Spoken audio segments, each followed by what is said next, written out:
Hello students, पिछली class में हमने कुछ एक थ्योरम्स के बारे में डिस्कशन किया था। आज हम उसके आगे स्टार्ट करते हैं। तो सबसे पहले एक डेफिनेशन आपके पास यूनिटी और यूनिट की। तो unity element of a ring, वलय का इकाई अवयव।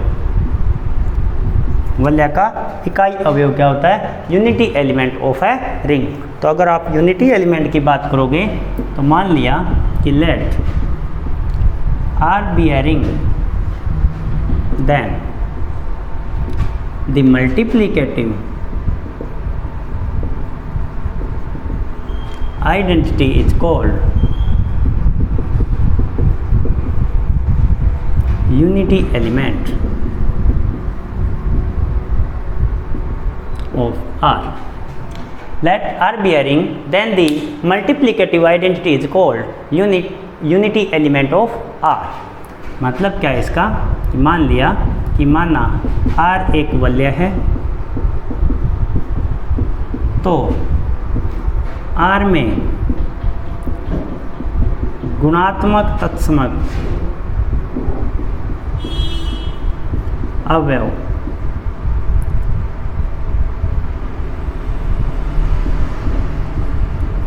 R का इकाई अवयव कहलाता है।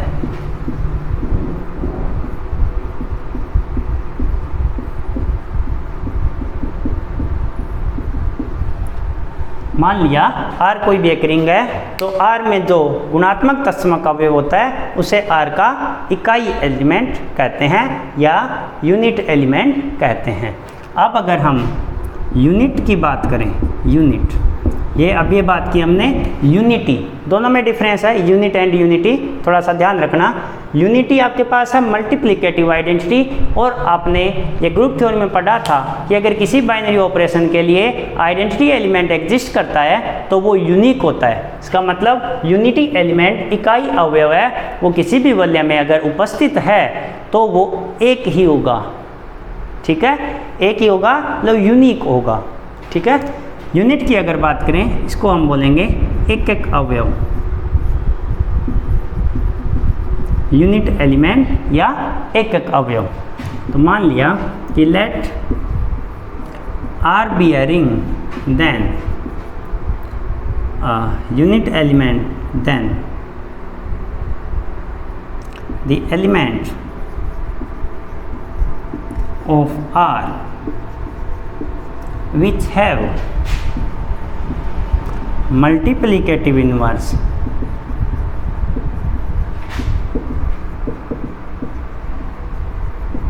in R is called unit element. Let R be a ring, then the element of R which have multiplicative inverse in R is called unit element. Hindi में अगर लिखोगे तो मान लिया कि माना R एक वलय है, तो R का कोई अवयव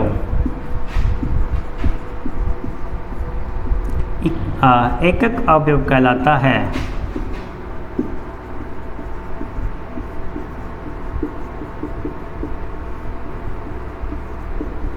यदि R में उस अवयव का गुणात्मक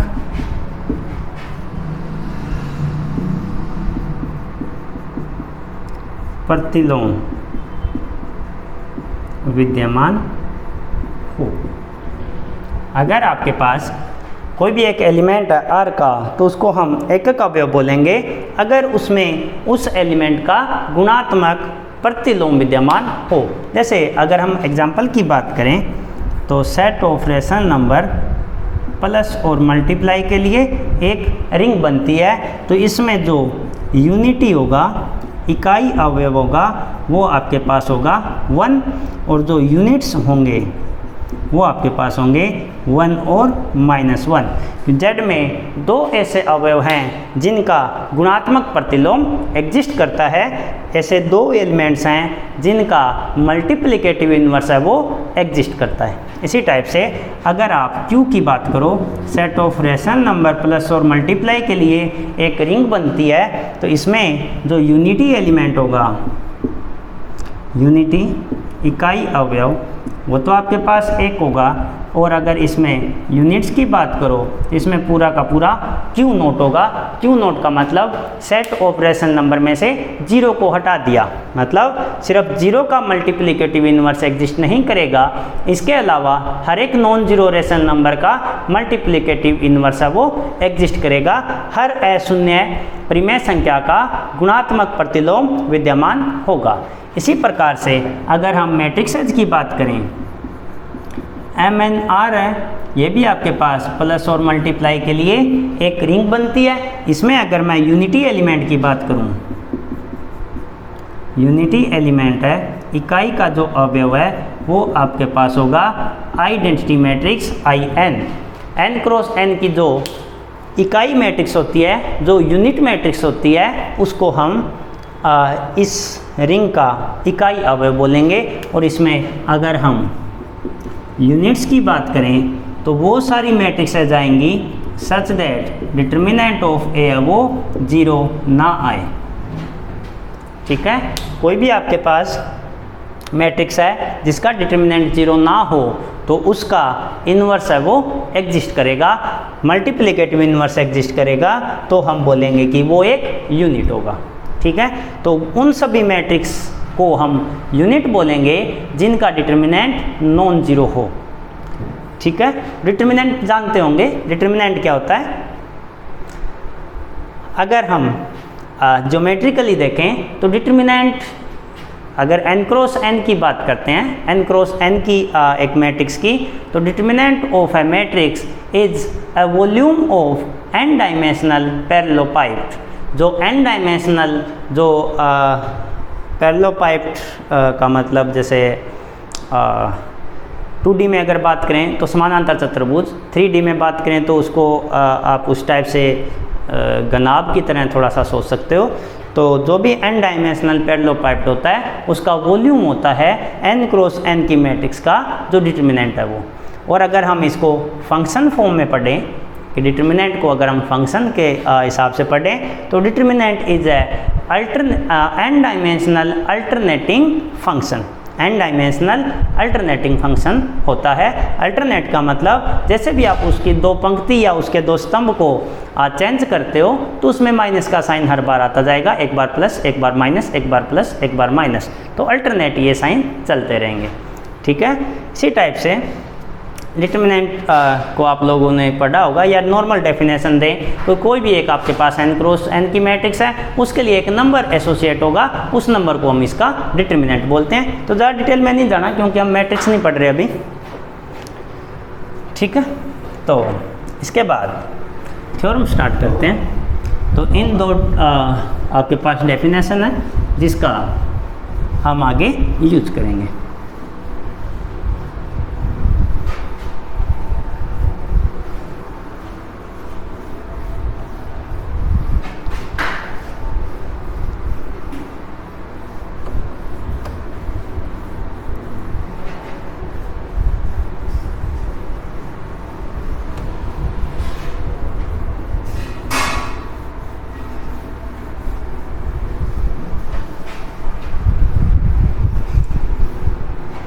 तो इसके बाद थ्योरम दे रखी है, the set of all units in a ring with unity forms a multiplicative group. Theorem है आपके पास कि the set of all units in a ring with unity forms a group under multiplication. ये आपके पास theorem है। तो किसी वलय R के या इकाई सहित वलय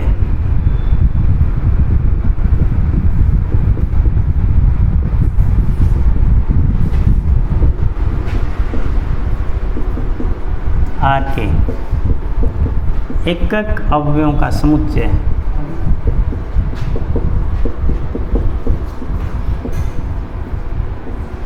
गुणन संक्रिया के लिए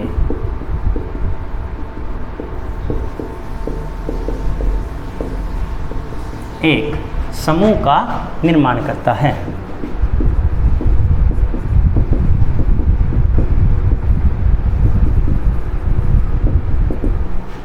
देखो हमें क्या दे रखा है कि सेट ऑफ ऑल यूनिट्स, कोई भी एक रिंग है उसके सारे यूनिट्स को आपको कवर करना है, उनका एक आपको सेट बनाना है, और रिंग है उसमें यूनिटी एलिमेंट भी प्रेजेंट है।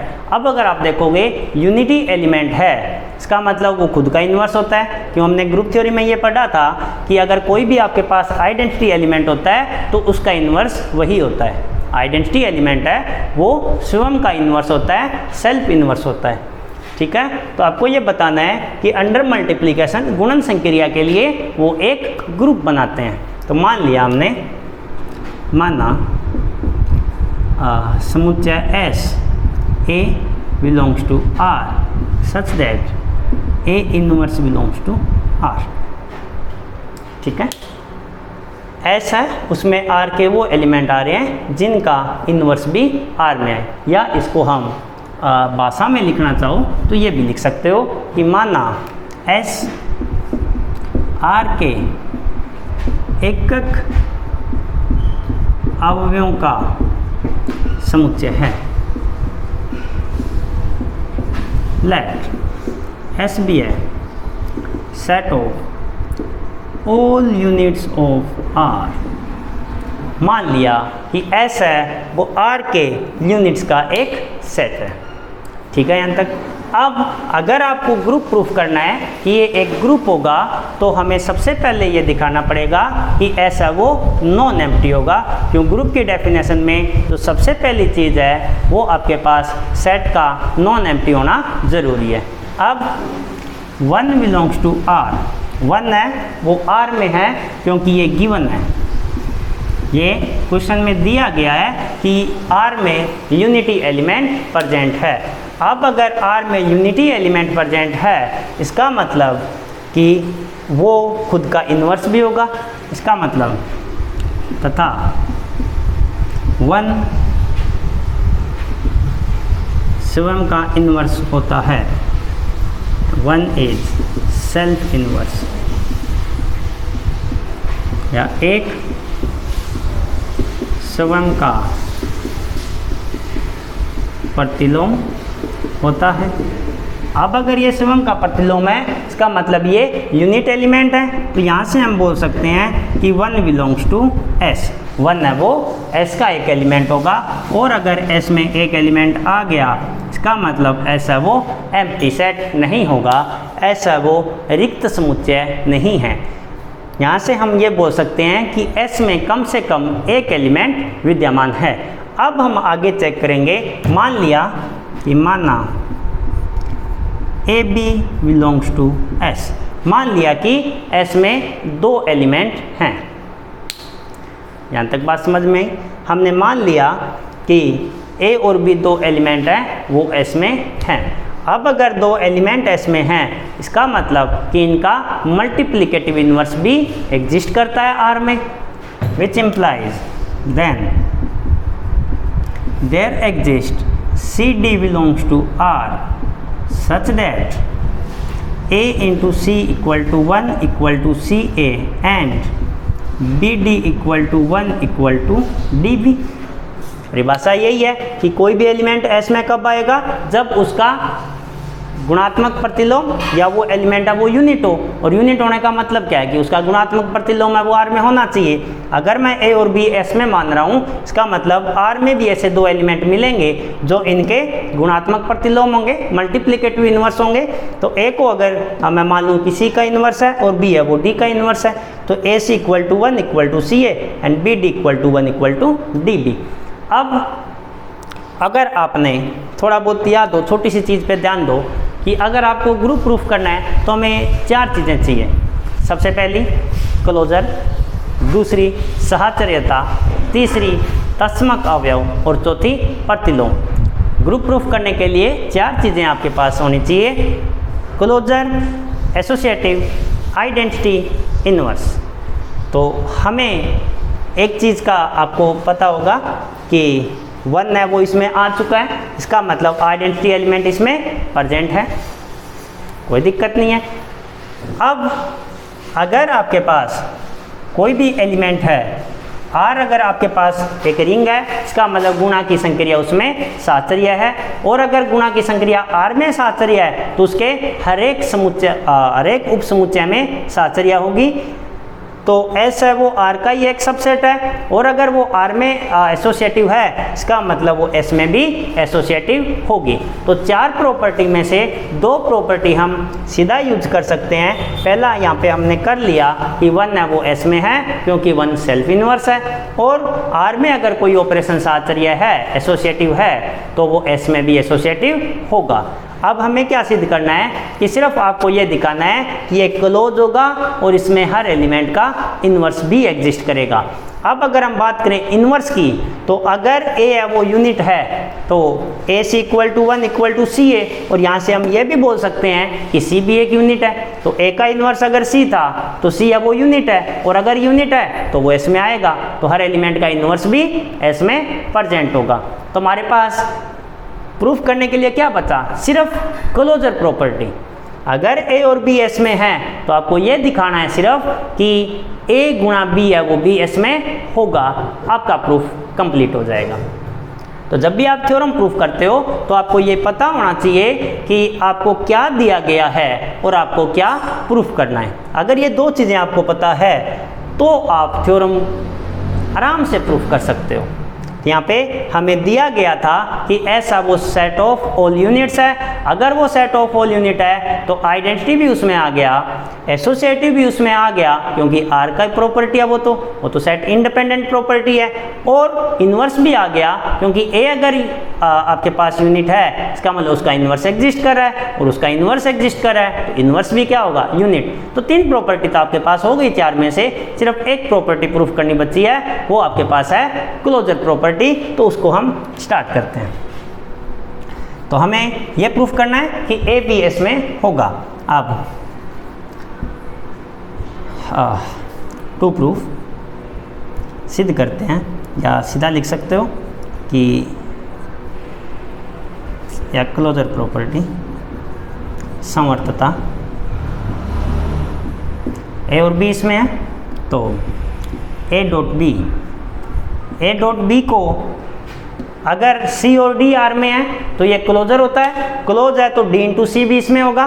तो अगर मैं इसको D इंटू C से मल्टीप्लाई करूँ, हमें यह बताना है कि A भी एक यूनिट है। इसका मतलब हम ये चेक कर रहे हैं कि क्या इसका इन्वर्स एग्जिस्ट कर रहा है। तो इन्वर्स एग्जिस्ट करवाने के लिए मैं इस एलिमेंट से इसको मल्टीप्लाई कर रहा हूँ। अगर ये 1 आता है तो इसका इन्वर्स होगा, नहीं तो नहीं होगा। तो ये A D B D C ये आपके पास आ गया एसोसिएटिव।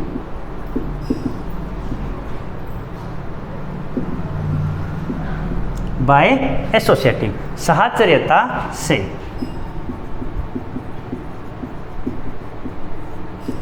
आपके पास जो R है उसमें गुणा की जो संक्रिया है वो साहचर्य है, तो ब्रैकेट आप कहीं भी लगा सकते हो। अब मान लो कि ये 1 नंबर है, ये आपके पास 2 नंबर है, तो समीकरण 2 से आप लिख सकते हो कि BD का मान 1 होगा। तो ये आ गया A1C बाय सेकेंड, इसको हम लिख सकते हैं AC, और ये 1 आ गया बाय फर्स्ट। 1 नंबर से AC का मान है वो 1 हो जाएगा। इसका मतलब A को अगर मैं यहाँ से राइट साइड में, AB को अगर DC के लेफ्ट साइड में रखता हूँ तो 1 आ रहा है। राइट साइड में भी हमें चेक करना है, तो यहाँ से अगर मैं DC इंटू AB करता हूँ तो ये आ जाएगा DCAB बाय एसोसिएटिव, साहचर्यता से। इसी टाइप से यहाँ से D1B बाय फर्स्ट, और ये आ जाएगा DB = 1 बाय सेकेंड। यहाँ से आपके पास आ गया कि AB into DC = 1 = DC into AB, which implies AB is an unit which implies A B belongs to S. ये आपके पास पूरा हुआ। इसको DC को आप लेफ्ट साइड में रखो चाहे राइट साइड में रखो, दोनों केस में आपको आइडेंटिटी एलिमेंट दे रहा है। इसका मतलब ये क्लोज है, सॉरी ये यूनिट है, और अगर ए बी यूनिट है तो S का एक एलिमेंट होगा। A और B S में थे, A B भी S में आ गया, इसका मतलब ये प्रॉपर्टी है वो, ये दो ऑपरेशन है वो क्लोज होगा। अब S R का उप समुच्चय है। Now S is a subset of R and तथा गुणन संक्रिया R में सहचारी है,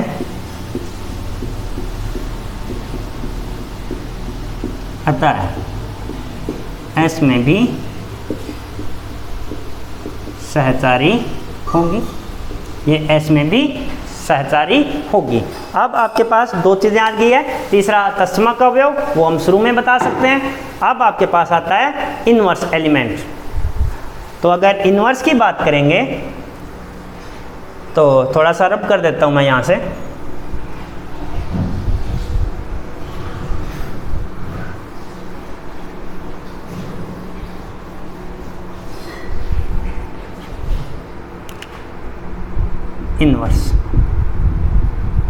इनवर्स में अगर आपके पास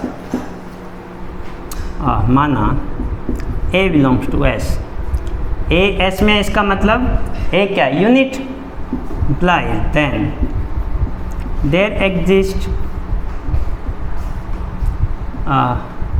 C belongs to R such that S equal to 1 equal to CA, which implies C is an unit element, और अगर C यूनिट एलिमेंट है तो C है वो S का एलिमेंट होगा। सारी प्रॉपर्टी सेटिस्फाई होगी, का मतलब S एक गुणात्मक ग्रुप होगा। यहाँ से बोल सकते हैं S is a multiplicative group.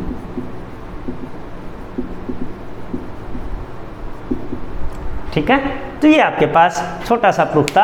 आपको दे रखा था कि set of all units in a ring with unity forms a group under multiplication. अगर इसकी बात करें तो सबसे पहले मान लिया कि S है वो एक यूनिट्स का एक सेट बना लिया।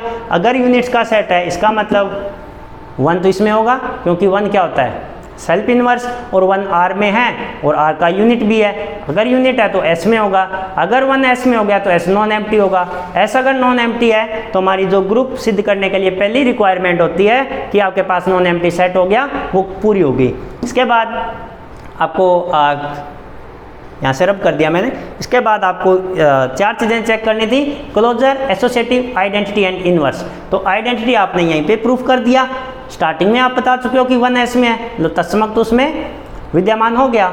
अगर मैं साचर्यता की बात करूं तो हमने फर्स्ट ईयर में भी पढ़ा था, या मैंने बहुत बार आपको क्लास में भी बताया है कि जो आपके पास साचर्यता की प्रॉपर्टी होती है वो सेट इंडिपेंडेंट प्रॉपर्टी होती है, वो समुच्चय पर निर्भर नहीं करती है। कि अगर किसी भी आपके पास समुच्चय में कोई संक्रिया साचर्य है तो उसके प्रत्येक उप समुच्चय में वो साचर्य होती है। ठीक है, तो एसोसिएटिव भी हो गया, आइडेंटिटी भी हो गया। अगर आप बात करते हो इनवर्स की, तो कोई भी अगर एलिमेंट ले रहे हो S में, इसका मतलब उसका इनवर्स एग्जिस्ट कर रहा है। इनवर्स एग्जिस्ट कर रहा है तो इनवर्स की प्रॉपर्टी लगा दी। अगर AC का इनवर्स है तो C A का भी इनवर्स होगा, इसका मतलब C को एक यूनिट होना पड़ेगा, और अगर C यूनिट हो गया तो C है वो S का एलिमेंट आ गया। तो हर एलिमेंट का जो इनवर्स है, S में कोई भी एलिमेंट लेते हो तो उसका इनवर्स भी S में विद्यमान है। अब बचा क्लोजर, तो क्लोजर के लिए यहाँ से मैंने थोड़ा हटा दिया कि A और B अगर S में है तो उनके लिए D और C या C और D ऐसे एलिमेंट मिलेंगे कि C है वो A का इन्वर्स है, D है वो B का इन्वर्स है, वो हमने यहाँ पे दिखाया है। ठीक है, तो ये छोटी सी थ्योरम थी, किसी प्रकार की कोई समस्या नहीं आनी चाहिए इसमें। इसके बाद आगे की थ्योरम स्टार्ट करते हैं, जिसमें आपको दे रखा है कि every field is necessarily an integral domain but converse need not be true.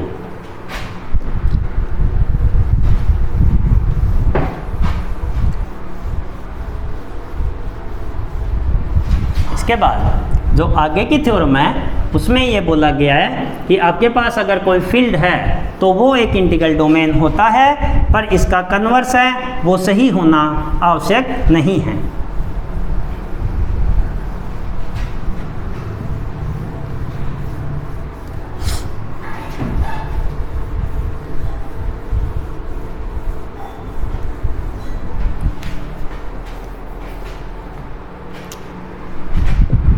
Next theorem है कि every field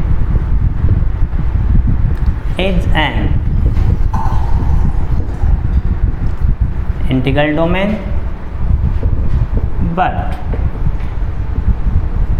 converse need not be true. ठीक है, आपके पास कोई भी एक क्षेत्र है जो पूर्णांक प्रांत होता है, प्रत्येक क्षेत्र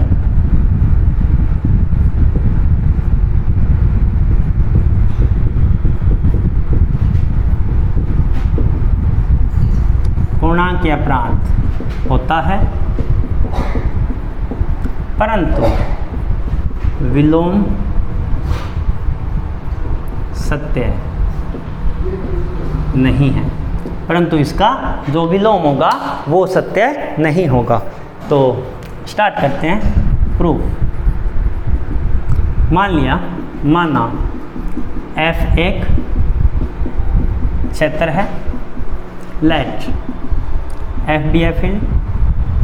देखो, अगर आपको दे रखा है कि क्षेत्र है, मतलब फील्ड आपको दिया हुआ है और आपको सिद्ध करना है कि वो एक इंटीग्रल डोमेन होगा, तो हमें क्या क्या करना है। देखो, आपको इंटीग्रल डोमेन सिद्ध करने के लिए सबसे पहली चीज़ ये सिद्ध करनी होगी कि वो एक रिंग है। तो अगर वो फील्ड है, इसका मतलब वो रिंग तो बनेगी। इसके बाद इंटीग्रल डोमेन के लिए आपको तीन चीज़ें और चाहिए। पहला, आपके पास क्रम विनिमयता, मल्टीप्लाई का ऑपरेशन क्रम विनिमय होना चाहिए। सेकंड, आपके पास उसमें तत्समक अवयव आइडेंटिटी एलिमेंट प्रेजेंट होना चाहिए। और तीसरा, आपके पास विदाउट जीरो डिवाइजर होना चाहिए, शून्य के भाजक नहीं होने चाहिए। तो अगर मैं फील्ड की बात करूं तो फील्ड खुद है वो क्रम विनिमय भी होता है और उसमें तत्समक अवयव भी होता है। तो अगर वो फील्ड है तो ये दोनों चीज़ें होंगी जो इंटीग्रल डोमेन के लिए भी चाहिए। अब हमें क्या करना है, सिर्फ हमें एक चीज़ दिखानी है कि फील्ड में जीरो डिवाइजर नहीं होते हैं। सिर्फ एक चीज़ आपको प्रूफ करना बची है।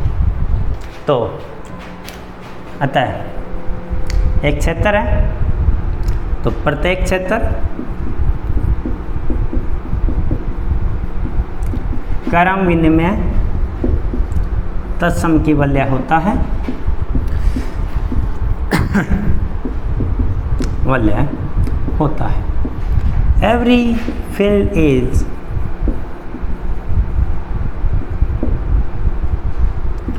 commutative ring with unity. Every field is commutative ring with unity. अब हमें पूर्णांक या प्रांत सिद्ध करने हेतु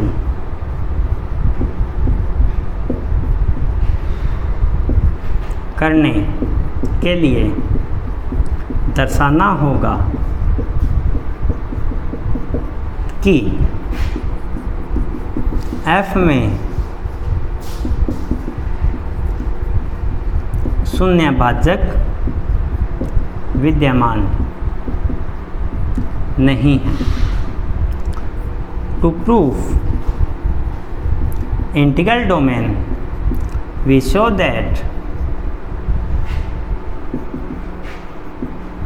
F does not have zero divisors. F does not have zero divisors. ये आपको सिद्ध करना है।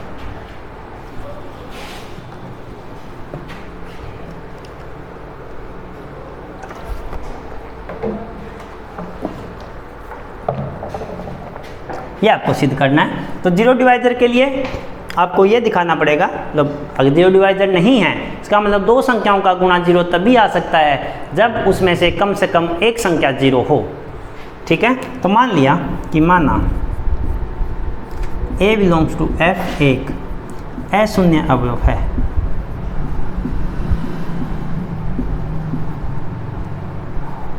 Let A belongs to F is a non-zero element। एक अशून्य अवयव है, एक नॉन जीरो अवयव है। इसका मतलब अगर आपको ये दिखाना है कि उसमें जीरो डिवाइजर नहीं है, इसका मतलब हम एक ऐसा एलिमेंट लेंगे B such that A into B equal to zero. A को B से मल्टीप्लाई करने पे जीरो आना चाहिए। फिर हम ये सिद्ध करेंगे कि B का मान जीरो होगा। क्यों? क्योंकि अगर B जीरो नहीं है, इसका मतलब क्या है कि उसमें दो नॉन जीरो नंबर का प्रोडक्ट जीरो आ गया, तो उसमें जीरो डिवाइजर विद्यमान है। तो मान लिया कि माना B बिलोंग्स टू F इस प्रकार है कि A dot B equal to zero. Let B belongs to F such that A dot B equal to zero. A को B के साथ मल्टीप्लाई करने पे आपको जीरो मिल रहा है। तो देखो मान लो कि ये एक नंबर है। अब if A belongs to F implies A inverse belongs to F। क्यों? क्योंकि आपके पास A है वो जीरो के बराबर नहीं है। अगर हम मान के चल रहे हैं कि A है वो F का नॉन जीरो एलिमेंट है, तो फील्ड की परिभाषा से हम जानते हैं कि हर एक नॉन जीरो एलिमेंट का इन्वर्स एग्जिस्ट करता है। तो अगर A F में है तो A इन्वर्स भी F में होगा, क्योंकि A जीरो तो नहीं है। तो प्री मल्टीप्लाई